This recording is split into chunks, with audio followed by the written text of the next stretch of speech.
kita mau ngobrol-ngobrol soal preeklamsi. Ibu-ibu pasti udah sering banget dengar istilah preeklamsi. Sebenarnya preeklamsi sendiri kalau di kehamilan itu nomor 2 setelah pendarahan.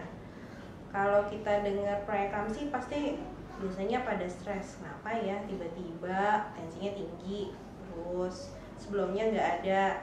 Kalau dari definisinya sih memang preeklamsi itu tensinya kita tinggi di atas 20 minggu.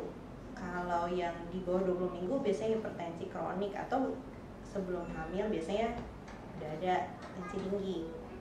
Nah, kenapa dia nomor 2 bahayanya? Karena ujungnya kalau preeklamsi tidak tertangani, dia jatuh ke yang berat, dia juga bisa menyebabkan kematian pada ibu. Ya, gejalanya biasanya itu tadinya ibu-ibu nggak ada tensi tinggi, kemudian di atas usia kehamilan 20 minggu saat ditensi biasanya di atas 130/90. Nah, preeklamsi sendiri itu bisa ringan, bisa berat.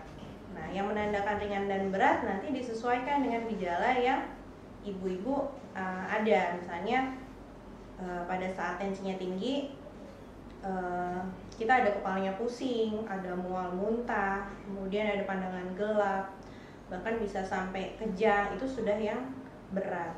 Nah, biasanya untuk preeklamsi sendiri pencegahannya untuk sampai saat ini kita belum ada yang bermakna kalau dilakukan penelitian.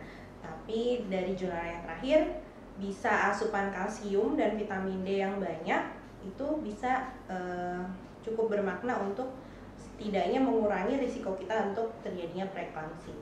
Kenapa harus kalsium dan vitamin D? Karena kalau kita runut-runut penyebab preeklamsi itu sendiri, itu karena permasalahan di plasenta atau di ari-ari bayi kita. Jadi biasanya metode untuk menterapi preeklamsi itu sendiri adalah melahirkan bayinya.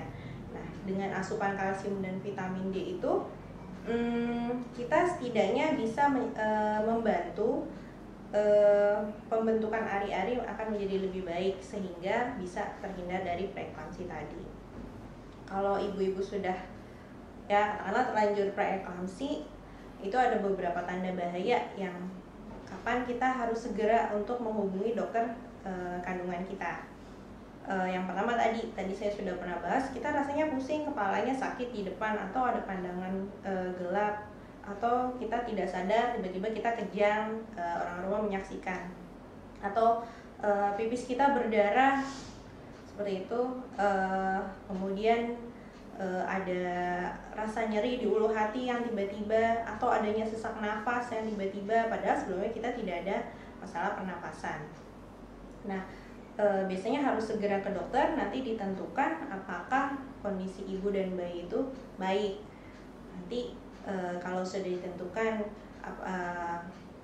maksud saya ibunya kondisinya masih bisa distabilkan, tekanan darah dan bayinya masih sejahtera, mungkin kehamilannya bisa dilanjutkan. Tapi kebanyakan kasus kalau sudah masuk ke preeklamsi berat, biasanya mau tidak mau memang harus dilahirkan, karena intinya adalah melahirkan plasentanya ibu. Tapi kan kita tidak mungkin melahirkan hanya plasenta, tentunya bayinya juga harus dilahirkan.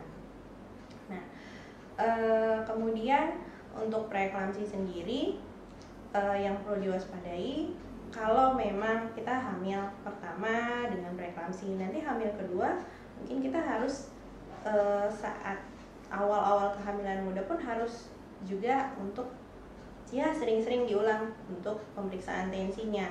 Jangan-jangan karena kebanyakan bisa hampir 10-20% itu bisa menjadi hipertensi kronik, atau saat kita tidak hamil pun itu akan ada tensinya tinggi seperti itu.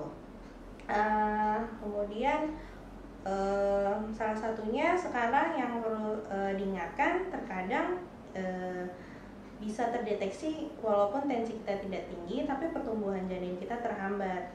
Jadi misalnya sebaiknya setiap ibu ke dokter, ibu tanyakan berat bayinya apakah sesuai dengan usia kehamilan, apakah dia cenderung besar atau dia cenderung kecil.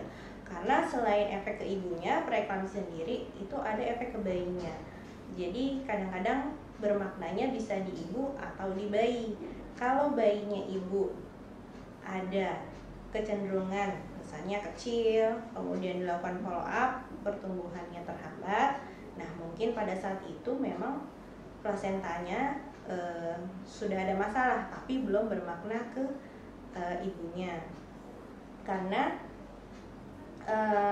preeklamsi itu sendiri sebenarnya penyakit ibu sayang bayi. Jadi karena plasentanya tidak baik, maka otomatis untuk mensuplai gizi yang cukup untuk pertumbuhan bayinya, maka ibu akan berupaya untuk memompa semakin tinggi sehingga ari-ari yang tadinya kurang bagus, si ibu ini tetap bisa mensuplai bayinya sehingga tumbuhnya cukup. Sehingga kalau misalnya saya lihat gitu kasus di lapangan, kalau misalnya wah ini kok bayinya kayaknya kecil, diikutin kecil ataupun terhambat, pasti kita sudah mulai curiga, jangan-jangan nanti ibunya ini bisa beresiko adanya preeklamsi seperti itu.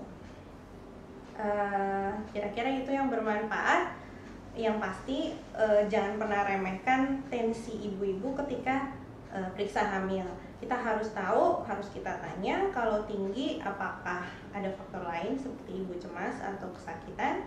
Sebaiknya diulang untuk memastikan apakah memang kondisi ibu pada saat itu ada tensi tinggi atau tidak. Sekian, terima kasih.